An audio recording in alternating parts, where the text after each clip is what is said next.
Welcome to the TREPX Podcast. TREP is short for entrepreneur. One of the most meaningful and rewarding, yet difficult challenges you can take on. The TREPX Podcast gives you actionable insights, real examples, and success X factors from experienced entrepreneurs as we are learning, living, and sharing in the exciting endeavor of entrepreneurship. Now here's your fellow entrepreneurial traveler and host, Micky Deming. Hey, welcome to the TREPX Podcast. This is Micky Deming. Excited to share another interview with you today. I got to talk to Nguyen from Big Fish Presentations. Kenny is an expert. He is on a mission to rid the world of boring presentations. And so we talk about that. What makes a presentation boring? What makes one stand out? Kenny has built a very impressive company in Big Fish Presentations, and he's still in his 20s. He actually started it while he was still at college at LSU, and now he has a team of 7, and they work with companies like NASA and Jaguar and big corporations to help people deliver a presentation that connects with people, that isn't boring, and he really simplifies the process. He breaks it down into 3 sections of content, design, and delivery, and saying that most presenters try to cover all those at once when they get everything together, and the best way to do it is to take one at a time. So he'll break that down in this interview, and if you're one who presents or thinks about presenting, or that's the scariest thing in the world, I think you'll take a lot from what he has to say. And I also asked him about how he grew this company and worked with such big name people, and he shares his secret to that. A lot of networking, a lot of relationships, and meeting people. So I learned a ton from Kenny. He's got a great attitude, a great perspective on business, and just he enjoys it. You can tell he's excited to do what he does. So a lot of fun to chat with him. To see more, he has a book called The Big Fish Experiment that's going to break down how you can present better and how you can make it really simple. So check that out. You can search it at Amazon, but you can also see more about that and the entire business at bigfishpresentations.com. So check out Kenny and all he's up to. And you can see this interview at trepxgroup.com and on the page with Kenny's interview and trepxgroup.com/podcast with all the info there. So thanks so much for joining and listening, and please enjoy this conversation with Kenny Nguyen. Hello, Kenny. Welcome to the podcast. How are you doing today? Doing great, man. Thanks for having me. Yeah, thanks for being here. This is fun. We're heading into the holiday season, and we are ready just to chat about the big fish. So I'm really thrilled to be chatting with you. So this is cool. I think to start, I really want to hear your story of entrepreneurship and how this came to be. So just for some background, can you share a bit of what is Big Fish Presentations? What is that providing into the world? So Big Fish Presentations, our mission for the world is to rid the world of boring presentations. And we do so by 3 things: presentation design, presentation training, and also video production. And our real vision is that we can help every client that comes to us turn their presentations into an experience. And this company started about 4.5 years ago, just after seeing a really boring Fortune 500 executive come and speak at a student organization. And Mickey, have you ever been in a presentation where you're really excited to go to, and the guy is the most boring speaker ever? Yes, that has happened. It feels like your hopes are crushed, right? It's really sad. Yeah. And I remember the guy that came and spoke to us, like I said, a Fortune 500 executive. You think he's going to be an amazing speaker, but I remember this guy put us through 3 hours, 200 slides, nothing but text, reading off every single slide. I can really do some damage on you. And when you sit there and you think to yourself, man, what if we can create a company that can help this guy become a better presenter, but not only that, help him have more visual appealing slides? We can really change the way he presents. And because he's at a high level position, chances are he's going to do something amazing.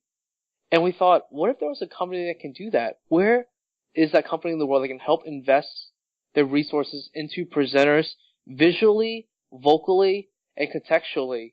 And that's when the idea of Big Fish was born.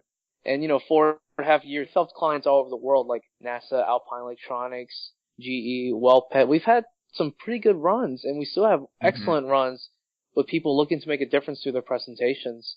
So, fortunately we're still in business, Mickey, because, as long as presentations, public speaking, glossophobia is one of the most scariest things to do in the world, we still have a business model. Oh, yeah. It makes a ton of sense. So I have several follow-up questions because this is really intriguing to me. And I want to come back to what you've done to grow this business and get in front of some of these, big name companies. But I want to go back to the idea of fixing presentations, ridding the world of boring ones, because I think we've all had also experiences like you talked about where you've been in a really, really good presentation, but you can't really put your finger on what made it great, and I think that's what you guys are tapping into is like, how do we make this something that can be repeatable, can be done? So what are some of the elements you've identified that really tips a presentation one way or the other to make it good or bad? So we actually put that in our creative process. We believe that every presentation, and I know it sounds very simple, but this comes over years and years of actually working on numerous presentations. For example, we just work with TED on some presentations. They share the same elements of this. It's that content, design, and delivery, those three things in that order, in that focus, creates an amazing experience. For example, with content, it's what you say in a very emotionally contextual way. It's very important to make sure that you have the foundation of content there. However, though, design is just equally as important. People tend to design and write content at the same time. I believe that's very confusing. I'd rather focus on one. And you can't have great design without having great content. They have to be there for each other. I mean, they need each other. And finally, though, with delivery, I find that it's how you say it, like with your body language, with your tone, like just from like sharing eye contact or smiling at a crowd, that makes a big difference. But content, design, delivery, those three things are what makes a great presentation experience. Yeah, I like the simplicity of that. So where do people normally go wrong?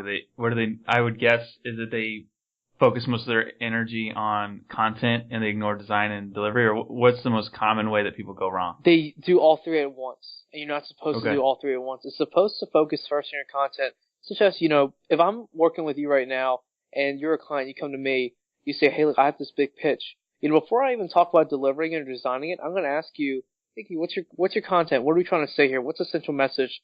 And before moving on to anything else, we want to hone that content down. Then we can have fun printing up the slides rather than being super stressed out about it. Then we can rehearse delivering it.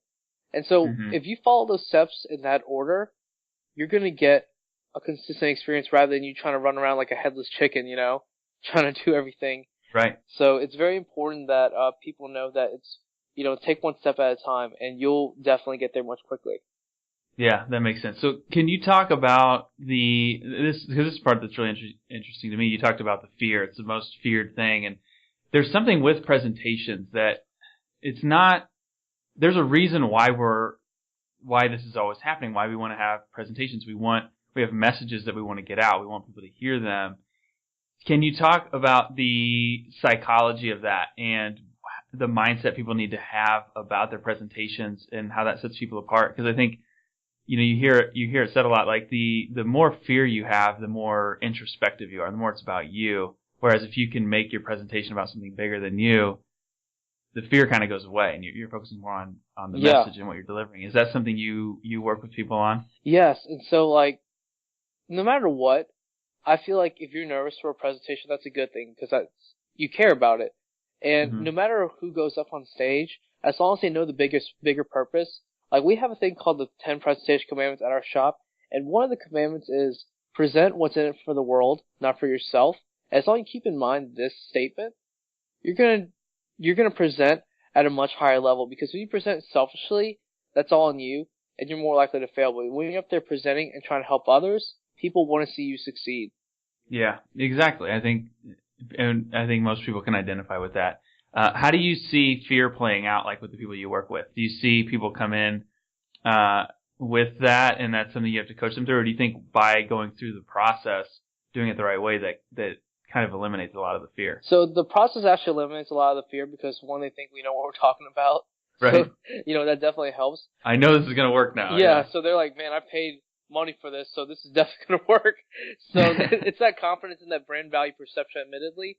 But candidly, though, it's that we believe that everybody can be a great presenter. However, that when we coach, we used to coach in a way where it's like, let's just go and make this guy like Steve Jobs or like someone that's like a very well-known presenter, but that doesn't work for everybody because not everyone can present like that. What's good for us now is that we try to make people the best version of themselves. And that's at least having foundations, but identifying like, what is their way of a presenter? Are they more of a coach where they motivate people? Do they love telling stories? Like, we figure out and dig deep, like, what's their presentation personality? Because only then when we found their personality, we can really give them the foundations. Because, you and I might present completely different, Mickey. Right.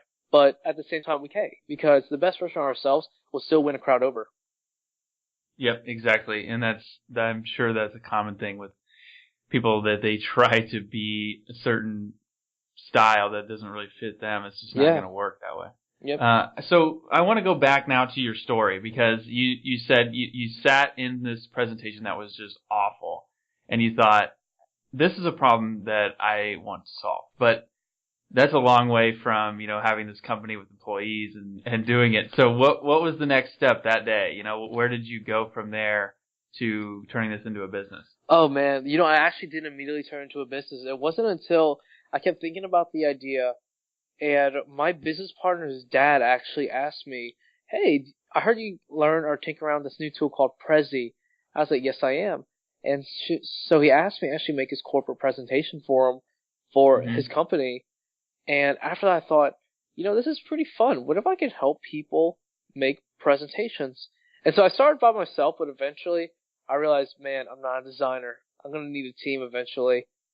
And, within like 2 or 3 months, I found a co-founder who's no longer with us, but it started picking up steam where I started realizing that, okay, I need to find people with certain skill sets that can best make a presentation.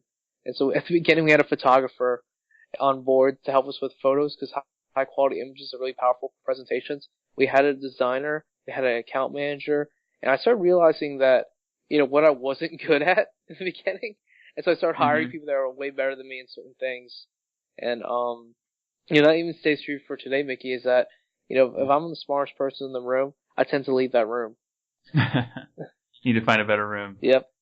Yeah, no, that makes sense. So, and that's, I think, a thing that a lot of people get challenged with as entrepreneurs is like, when you start, it's all you. You have to do everything. Was that an easy transition for you to just kind of say like, okay, I'm not good at these things, I need to fill in these gaps? Or was it difficult to make a transition into building it something bigger than you? Honestly, it wasn't so difficult, because in a sense of things, I enjoy succeeding with others. And so it was always really easy for me to play well with others. So, to me, it was actually a blessing that I get to experience success with other people. And, to this day, I still feel very blessed. Like, this business would be so boring if I didn't have others with me.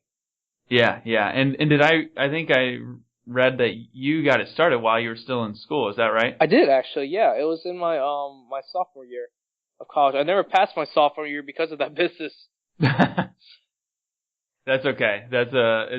You made a good choice. I think this is working out pretty well for you. Yeah, I agree, man.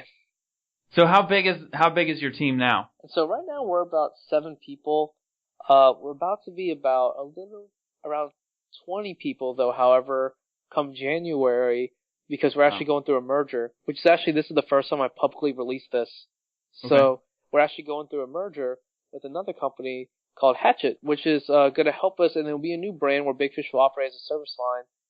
But what our focus will be, though, is more experiential, where we're going to focus on video production, web design, and brand strategy on top of presentations.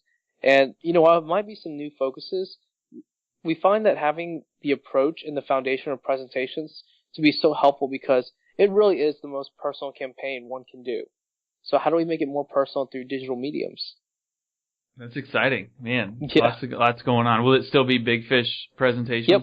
It'll still be there, but there'll be another brand, though, like a parent company brand. Got it. So cool. So now I want to continue on with the story. So you get it started, you get a co-founder, you get it launched, and you start to build a team that builds around you. That now there's the next logical question is, how do you start getting these clients? How do you get people who are wanting you to help with presentations? And how do you get to the point of, working with NASA and these big big companies. What were the steps you took to start landing these clients? Oh man, relationships, man. Like, going to conferences where like the people I've always want to work with, they go to, by going to those places or like even going speaking at conferences where I tell the people, hey, look, I'll speak for free. I just need to meet these people. That's helped me so much of my life where it's like, I view it as an investment. The best investment you can make is, of course, yourself. And so if you invest in yourself and put yourself in these positions of meeting people constantly, I feel like your business will definitely grow because the thing is, like, I don't view as every relationship I see as a transaction. I view that, how can I help the person in situations where I had to meet people. And by meeting people constantly, your rate of meeting people that can help you and you can help them just by nature constantly. So it's like if you want to go and work with, like, let's say a big client, you go to a conference where, let's say, a representative of that person is speaking. You get to know them. You offer something in value. You have a conversation point. Those kinds of things and those kind of investment of time, but also like authentically caring and wanting to help others can really help not only yourself, then your business. I believe if you help yourself first, your business will always be helped next. Interesting. Be a good person, basically. Yeah, that was the same thing. I just interviewed Peter Shankman, and he was saying the same thing. Like, just be a normal human. Be good and be nice and be helpful. And it's amazing what happens when you do stuff like that. Yeah, agreed.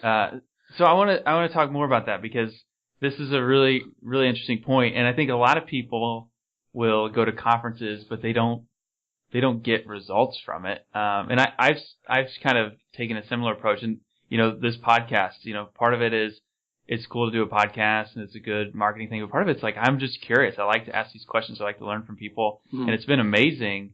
The one thing that I wasn't expecting when starting it is the relationships that I've built through it. Like, to interview people, hear their story, and then it's like, afterwards, it's always, hey, how can we, continue the conversation? How can we help each other? And that's been amazing, just for me personally and for our business. And so it seems like you've had something similar where you don't go into it with like, okay, my game plan is I'm going to meet this person and then they'll introduce me to this, but you have this curiosity and willingness. So what are some tips you have on, for people who are trying to network better, meet people, and actually, build up a group of people that are going to make a difference for them personally and with their businesses? I mean, it's just the mindset really that it needs to be changed is that, when you go to a networking event, you have to obviously bring business cards, but if you figure out you're talking more about yourself, I always like to say, like, if I talk too much, I lose a sale. That even goes in a relationship, it's a two-way street, never a one-way street. And I figure when it comes to networking, there are three things that I like to do. Is one, I change my mentality to make sure that I'm not the one talking the most, because I lose the chance to learn something about that other person that might really change my life. Because if you hear someone else talk a little bit, chances are they might say something that, if you never met that person before, chances are they might say something very, very, very interesting that might change your way of thinking, that can make you a better person. That right there is more invaluable than any sale. Two is that when you go out and network, make sure you know who's in the room. If you know someone that's in the room that you want to meet, just go and say hey to them. At the worst, they could say, don't talk to me. It's not the end of the world. Move on. There's another fighting day. Three, it's at the end of the day, like, if you are shy and introverted and you're nervous to go networking, just go ahead and write down to yourself, what would happen if I don't do this? And constantly and let that build up. Eventually, hopefully, that'll push you over the edge. Because me, myself, I never liked to go around and network, but now, I love doing it because I get to meet new people. But in the beginning, as an entrepreneur, you get nervous because you think, man, these guys are so much farther ahead of me. Like, this is so weird for me to be going out there. But, I always wrote to myself, like, if you don't do this, you'll never grow. And eventually, I just had enough of it. That's great. Well, so you see something important there, in that I think a lot of people see people that have a story like yours and think, oh man, some people are just natural, and they just do that their whole life, and it's so easy, and that'll never be me. And what you're saying is, like, that did not come natural. It was not easy at first, and you had the same hesitation that everybody else did. But what you did was said, on one hand, okay, what is the result if I don't do this? And then the other is like, what's the result if I do? Like, what's actually going to happen? So can you share with people, like, how does your mindset because you talk about that's the most important thing. Like, what are some things you do to develop that mindset? For people that are saying, "Oh, I can't do that right now," that would get them to put themselves out there a little bit more. For one thing, I always think to myself, like, there's a possibility, as small as it is, that I might die tomorrow. And that's like, something can hit me, something can happen to me, you never know. And like, by always saying that, I always think to myself, I better do this now. Whether it's going to talk to the pretty girl at the bar, which I don't do because I have a beautiful girlfriend now, but like, talking to the pretty girl at the bar, or even talking to this successful business person, or just going out there and asking a question to some random stranger just because you're curious about something. Like, those type of interactions that you have can build you as a person because you have an experience. And the thing is, like, I can always make more money tomorrow, but I might not be able to have that same experience where someone else can tell that story. I actually just gave a talk called How to Be the Coolest Person at Your Funeral, and I think to myself frequently is that, how do I focus on my eulogy rather than my resume? And because I think like that, it really helps my way of approaching things is, every day, if I don't do something that's critically important to help my eulogy, what am I doing? I reevaluate. And like, constantly reevaluating that can really help you with priorities because, you can say yes to so many things, Mickey, but at the end of the day, it's the things that you say no to that really make you stand out as a person. Yeah, that's a really interesting point. That's some deep stuff, good wisdom. I appreciate how you put that together. And I think it helps. And I think it goes into not only in the networking, but everything we've been talking about, like with presenting, that if you go in half-hearted and just kind of, I'll keep this safe and, boring, you can do that. But to really put yourself out there to do what's scary, like, it takes that same exact mindset. Yeah, it does. And, success is really a mindset. To me, it's like, anyone can say, like, they're successful because of money, but I think that's hollow.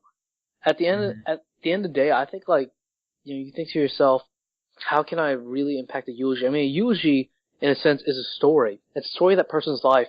And the thing is, you will never tell your own eulogy. Others will tell it for you.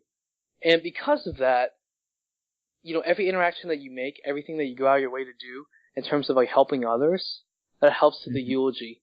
And so, at the end of the day, that's how you want to be remembered. Not like Steve Jobs said, you don't want to be the richest person in the graveyard. You want to be the person that makes the most impact. Yeah. That's great. I think that'll help a lot of the people listening to this. I think, because you don't think about that enough, what really matters. And that forces you into that mindset.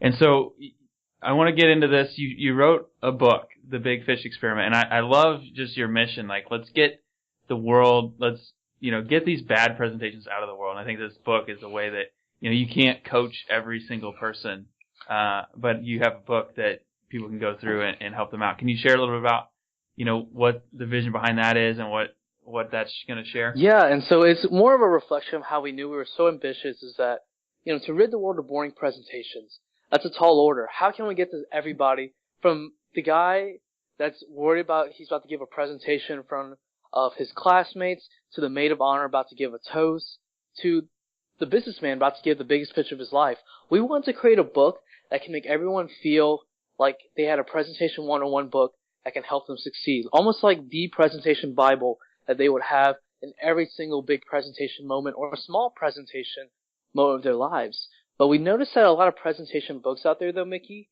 actually had language that might seem really intimidating. Because public speaking itself is intimidating. Well, when you start to say you might not understand jargon, it can be very intimidating for the reader himself or herself. And so we made sure this new book was written in a way that we would tell a friend and share with a friend. And right now this book here comes out on January 26th. It really is our lightning in a bottle, content design delivery. We talk about every single step and every case study that we've had, every success, failure, including reviews of the best TED Talks we've ever seen. We go through everything. And I think anyone that picks it up will say, man, I can be a better presenter after just reading 2 or 3 chapters. That sounds great. I'm in. I want to get it. So January 26th. So how can we find it when it comes out? You can go to Amazon actually and just type in The Big Fish Experience. Pre-orders are up right now if you're interested in getting a copy. And anyone that gets a copy, I'm more than happy to thank them personally myself. Just let me know at my email, kenny@bigfishpresentations.com. Cool. Yeah, I'll include all those links in the show notes so people can go and grab this and reach out to you. This has been a lot of fun, really eye-opening. I appreciate everything you've had to say. Just as we wrap up, where can we find out? We can find the book on Amazon. Where can we find out more about everything you're up to in Big Fish Presentations? So you can find out what we're up to actually at our website, bigfishpresentations.com. Our blog is pretty frequently updated with new things like conferences that we go to, things we like to talk about. We're pretty active on social media, but if anyone wants to find out what we're up to, feel free to shoot me an email. I get back to my email pretty quickly. I love making connections because you never know. I might be able to help someone else out. They might be able to help me out. At the end of the day, we can make a better world. I love it. Yeah, that seems like the secret to your success, all the connections. So thanks so much for the time. This has been a pleasure, and we wish you the best. Thank you, Mickey, and sorry for all the phone stuff. Hey, we deal with what comes, and we make the most of it. Exactly. It'll work out. Fall down 7 times, get up 8. Exactly. All right, I'll talk to you soon. Thanks, Kenny. Thank you. Thank you for listening to the TREPX Podcast. For more episodes, interviews, and business growth tools, please visit trepxgroup.com.